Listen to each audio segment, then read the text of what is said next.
Salut YouTube, salut les copains, je vous fais un petit coucou, salut c'est moi, Patachon, c'est moi. Du coup, je vais pas trop mettre ma tête, je vais vous laisser regarder.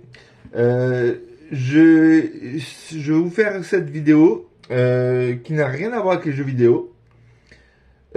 C'est par rapport à à mon travail. Je vais vous mettre je vous mettrai un lien dans la description. J'espère que ça marchera. Je sais pas trop comment faut faire, mais je me renseignerai avant de mettre la vidéo. Euh, pas mal de gens le savent. Je suis charcutier. Je fais de la charcuterie corse. Et je vais vous présenter un peu ce que je fais. Et surtout pour ceux qui me suivent déjà sur mon Discord, comment, comment le nettoyer quand vous le recevez et surtout comment le conserver. Donc là déjà, vous voyez ici, on a un saucisson, c'est un big. J'ai pris un big saucisson. On a un Lonze, c'est un balèze aussi. Hein. On est sur des gros morceaux. Hein. Hop. Et là, on a de la pancette. Et j'ai deux petits morceaux et j'ai 1 kilo. Voilà, un kilo de pancette, ça ressemble à ça. Voilà. Pour la pancette, je vais vous le dire tout de suite. Voilà, pour ceux qui commandent de la pancette, j'ai coupé ces deux petits morceaux pour vous montrer. Vous voyez, ici on a la viande. Ici, vous voyez, il y a toute la viande. Bon, des fois, il y a des petits morceaux de cartilage, mais c'est très rare. Là, il y en a sur ce morceau-là. Et derrière, vous avez ce côté rose. Pour tous ceux qui sont sur mon Discord, qui en ont commandé, ça ne se mange pas. Il faut l'enlever. Je vais vous prendre un petit morceau. Hop, on prend le couteau. Quand quand vous recevez un morceau de pancette, normalement, la plupart du temps, quand je vous envoie un truc, c'est coupé comme ça. Donc là, j'ai coupé le morceau qui ressemblait à ça. Je l'ai coupé en deux pour plus de facilité. Ce que vous faites, ben, vous voyez, il y a de la viande, il y a du gras, il y a de la viande, il y a du gras. Il faut enlever le moins de gras possible et enlever juste cette partie dure là. Donc moi ce que je fais c'est que je coupe des morceaux comme ça et ensuite je prends un couteau qui coupe très très bien et on enlève la peau qui est très dure. Voilà. Bon, ça enlève un peu de gras, vous voyez, il n'y a pas grand chose. Hein. J'ai pas enlevé grand chose.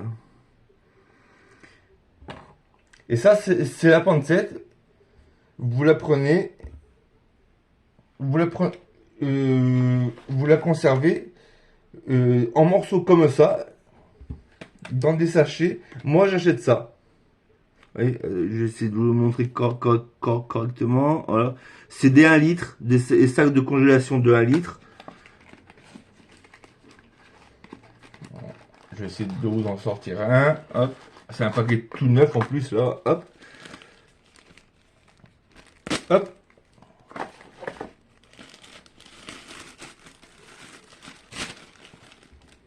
Ouais. Pour tous ceux qui achètent de la pancette, qui aiment ça, vous prenez votre petit bout de pancette. Avec ça, vous faites un repas. Hein. Je vais vous montrer après. Vous allez voir, vous remplacez ça par plein de choses. Mais pour la conservation, hop, vous prenez, vous le mettez comme ça, au congélateur, un morceau seul comme ça, et quand vous en avez besoin, vous le ressortez, vous le décongelez à température ambiante, hein, dans le frigo, pas dehors. Voilà, faites les choses correctement. C'est décongélation dans le frigo. Donc prévoyez la veille. Voilà. Donc pour la congélation, c'est comme ça. Hop, attendez, on va essuyer un petit peu. Enlever ces petits morceaux. Hop, ça vous le mettez à la poubelle. Ou vous le donnez au chien si vous avez, si vous avez un chien. Donnez-le au chien ou à un chat. Ils vont adorer. Et sinon, c'est la poubelle. Vous le mangez pas. Je vais continuer. Non, je vais pas continuer sur la pancette. Pour le nettoyage, achetez ça. Quand vous recevez mes colis, achetez une brosse qui ressemble à ça. Celle-ci, elle est pratiquement neuve. Le blanc, c'est souvent sur les figs gâtés, les saucissons. La pancette et les londes, la cope, il y en a moins. Mais souvent sur le saucisson et beaucoup sur le fig gâté, parce que le fig gâté il est beaucoup plus cru. Mais il y a de la moisissure blanche. C'est même pas de la moisissure, c'est un voile. Moi j'appelle ça un voile. Vous prenez votre fig gâté ou votre saucisson et vous le frottez comme ça. Faites-le en dehors de la maison, c'est mieux. Hein. Vous le frottez, hop. Ça abîme pas la viande. Vous voyez, c'est la viande, elle est molle, elle est bien. Et c'est ce qu'il y a de mieux, ça. Le fig gâté, il faudra le faire plus souvent que le saucisson. Le fig gâté, comme je vous l'ai dit, est beaucoup plus cru. Donc, il va plus rapidement se blanchir. Ce qui est bien, enfin, ce qu'il faut, plutôt pas ce qui est bien, le fig gâté, quand vous le recevez, vous faites ça. Ensuite, vous prenez du sopalin, vous le frottez. Attention aux petites bouloches. Prenez du bon sopalin ou un chiffon. Le mieux, c'est un chiffon que vous sacrifiez. Et parce que, mais d'abord le coup de brosse hein, sur le fig gâté. Ensuite, le chiffon. Parce que c'est de la viande fraîche, il va être un peu gras. Donc bien enlever voilà, ce qui est enlevé.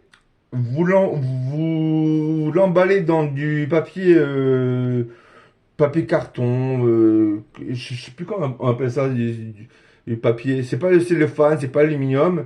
C'est le papier sulfurisé, voilà, c'est ça. Vous l'enveloppez, mais individuellement. Et si vous pouvez même si vous voulez, je veux dire, vous pouvez même le congeler. La congélation du fig gâté, ça se fait. Mais voilà. Moi, je préfère vous conseiller de le manger quand vous l'avez, le fig gâté. Mais vous pouvez le congeler. Moi, ce que je vous conseille, c'est de le couper en 4. Vous en prenez. Attendez, je vous en prendrai. Voilà. Un fig gâté, c'est comme ça. Quand vous allez le recevoir, il va être tout blanc. Mais vraiment tout blanc, tout blanc. Hein. Donc vous le frottez bien. Il va être collé comme il va être collé comme ça. Vous l'écartez. Vous le frottez bien à l'intérieur. Ensuite, vous prenez un chiffon, du sopalin et vous le frottez correctement pour enlever vraiment le surplus de petits gras, mais il y aura toujours du gras dessus, hein. Et voilà, pour vraiment qu'il soit un petit peu propre, quoi. Quand vous allez le voir, quand vous l'aurez, il est très beau. Ça sent, là, je me penche comme ça, et toute la charcuterie, ça sent énormément, les gars. Surtout le fig gâté. Voilà, donc le fig gâté, moi, ce que je fais quand j'en ai trop à la maison, je le coupe ici. Le coupe ici, le coupe ici. Et ici, voilà, j'enlève cette partie-là. Et pareil, je prends les petits sacs là, et je congèle chaque morceau individuellement. Comme ça, je peux sortir un morceau quand j'en ai envie. Après, vous pouvez juste congeler des morceaux comme ça. Si vous êtes plusieurs à la maison, voilà. Moi, je suis le seul à la maison à en manger. Et voilà. Et ma fille et ma femme, ils en mangent pas quand ils sont là. Et des morceaux, pour moi, c'est moins, c'est plus intéressant. Donc voilà. Préparation du figatel, nettoyage du figatel. Ensuite, pour la pancette, voilà, vous avez bien compris, il faut enlever ça. Moi, ce que je fais, je coupe des morceaux comme ça par rapport au grammage de ce que vous m'envoyez, enfin de ce que vous me demandez. Sinon, voilà, je vous avais dit, hop, on va mettre un petit coup de chiffon, hop. Par contre, couteau qui coupe très très bien, hein, et pas besoin d'un grand couteau comme ça, hein. Mais voilà, il faut vraiment qu'il coupe très très bien. Donc, je vais vous montrer quelques petits trucs par rapport à la pancette. On va enlever la peau.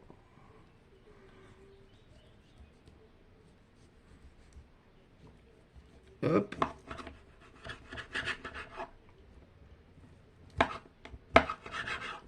Hop, tac. Ça enlève. Un petit coup de chiffon. Hop. Alors, la pancette, vous avez plusieurs sortes pour l'utiliser. On va essayer de faire une vidéo pas trop longue. Hop. Là, je coupe des morceaux à peu près de moins d'un centimètre. Ensuite, tous ces morceaux-là, vous les prenez. Et je sais pas si je vais le mettre comme ça plutôt. Hop.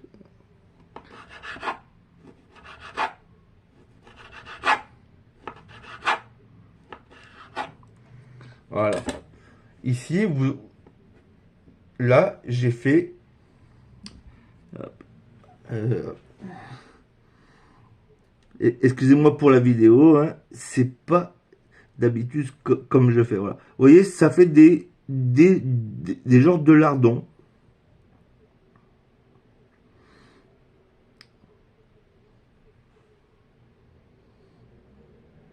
Voilà, j'essaie de vous montrer correctement. Voilà.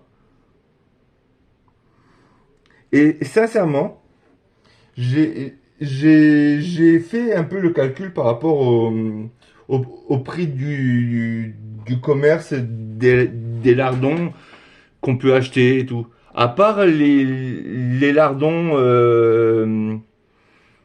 de très grandes marques, euh, on n'est pas je pense que vous n'êtes pas beaucoup acheté des lardons de très grandes marques parce qu'ils sont horriblement chers.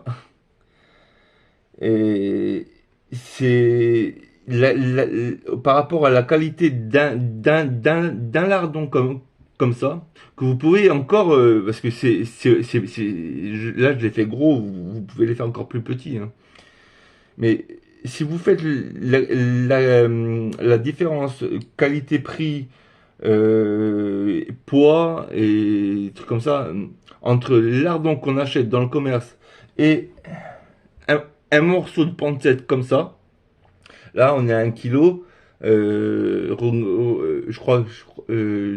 mémoire c'est 80 € hein, sur le truc. C'est c'est un peu plus cher, mais vous allez en utiliser beaucoup moins. Genre un petit morceau comme ça, ben vous pouvez faire un lasagne ou des pâtes à la carbonara, des pâtes en sauce à la bolognaise avec des lardons, un salé aux lentilles. Vous pouvez faire plein de trucs quoi. Et c'est en fait il y a c'est oui c'est ça que je veux dire. C'est par rapport à la qualité. Les lardons, vous allez en trouver des boîtes de 300 grammes à 1,80 € ou 2 €, un truc comme ça. Mais vous n'allez pas avoir autant de viande dedans. Vous n'allez pas avoir le bon goût de quelque chose. Moi, je pense qu'il vaut mieux avoir une poignée de ça dans les pâtes à carbonara, voilà, si vous voulez, plutôt que 300 grammes de lardon où il y a du blanc dedans, il y a que du gras, du mauvais gras en plus, du gras fait avec de l'eau, du gras fait avec du sel, du gras fait avec des produits chimiques. Voilà. Voilà, je voulais juste vous dire ça. Et ensuite, vous pouvez juste faire, vous montrer, hop. Là, il faut un bon couteau qui coupe bien.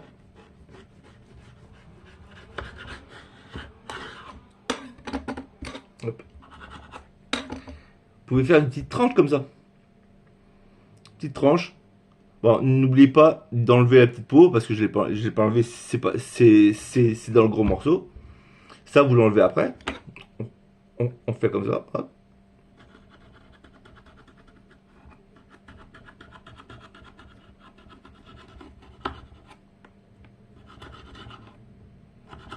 Hop. Bon, j'espère que la vidéo ne sera pas trop longue. On va pas dépasser les 20 minutes. Voilà. Vous voyez, une petite tranche comme ça. Vous mettez ça au barbecue.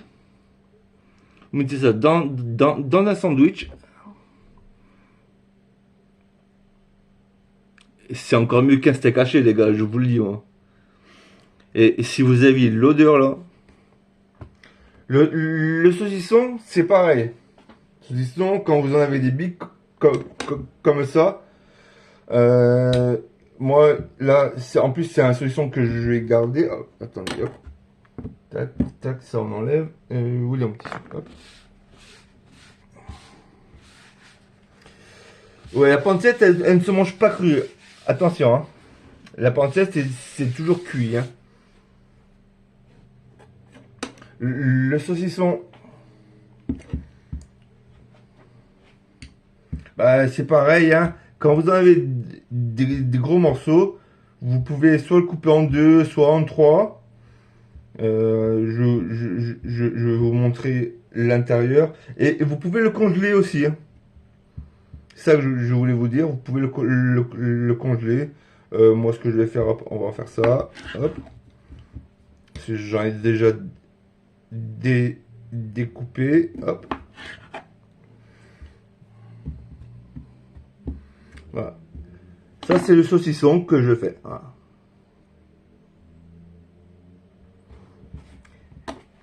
Et moi, ce que je vous conseille, c'est de ne pas faire ça.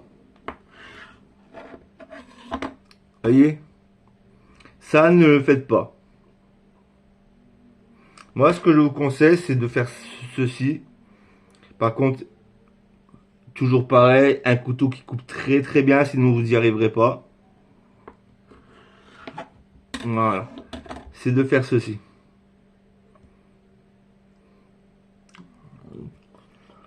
Et je vous garantis que c'est super bon. Plus elle est fine, meilleure elle est.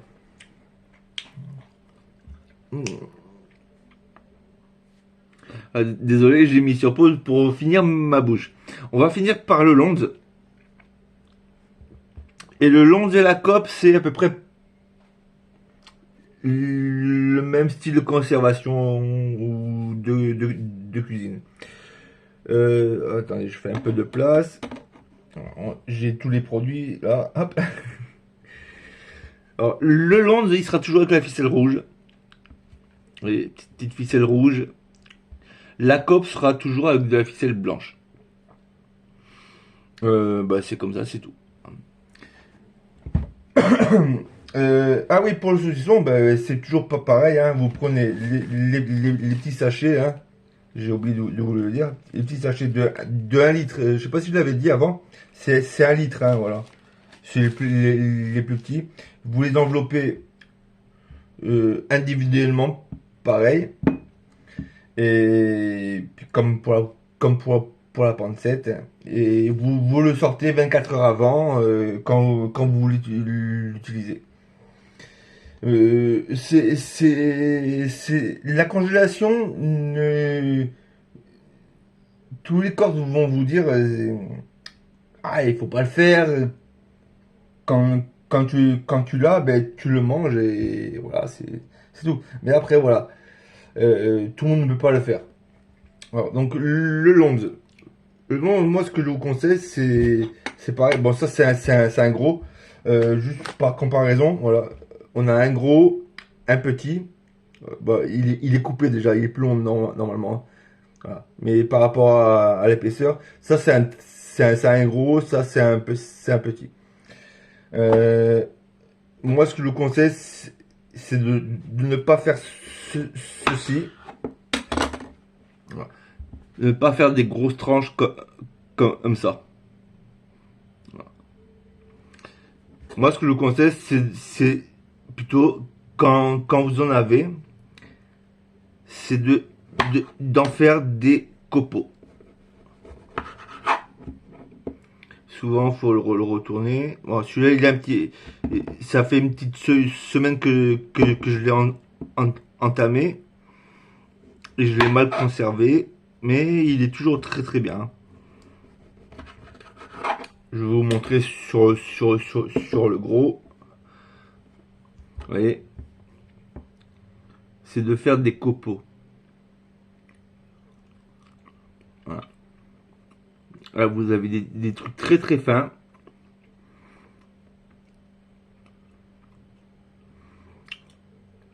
Et vraiment, c'est bien meilleur que des grosses tranches comme ça, qui restent 3 plombes dans la bouche. Coupez vraiment, ça c'est pour l'apéro, c'est pas pour la cuisine. Vous coupez des petits copeaux, vous mettez ça dans un bol, dans une assiette. Des trucs, oui, ça fait un moment que je l'ai celui-là. Et les copeaux, ils sont très très fins. Je vais vous montrer, hop, le gros.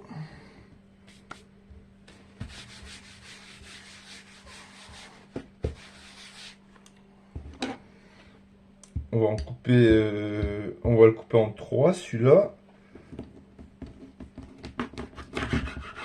Hop. Et hop, celui-là comme ça.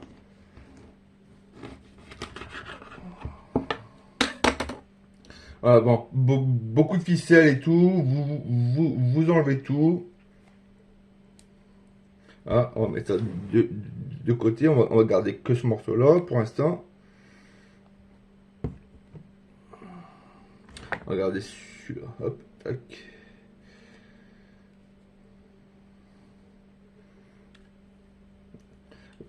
Voilà. Ça, c'est du long. La cope, c'est à peu près la même chose.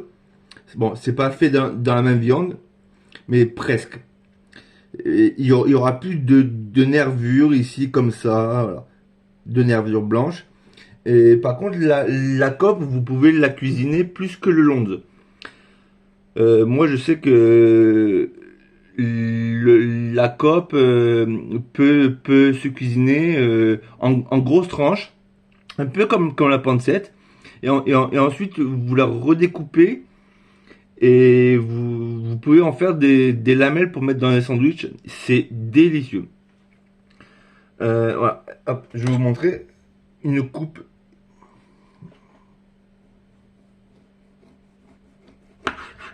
Voilà.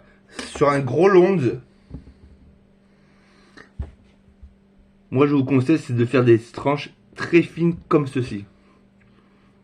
Vous voyez, c'est vraiment très très fin. Je vais pas me la mettre dans la bouche, même si là j'en ai très envie. Mais voilà, c'est délicieux. Si vous aviez l'odeur avec tout ce qu'il y a là, c'est hallucinant. Voilà, donc je pense vous avoir tout dit. Euh, pour ceux qui sont pas encore sur mon Discord, n'hésitez pas à le rejoindre. Et c'est pas de la charcuterie fait avec des cochons qui viennent du Brésil, d'Espagne ou d'ailleurs, d'Argentine, un truc comme ça. C'est des cochons de race corse, nourris avec des produits naturels. Ils sont en liberté et ils sont nourris avec tout ce qu'ils trouvent dans la nature, châtaignes, glands, et champignons, trucs comme ça.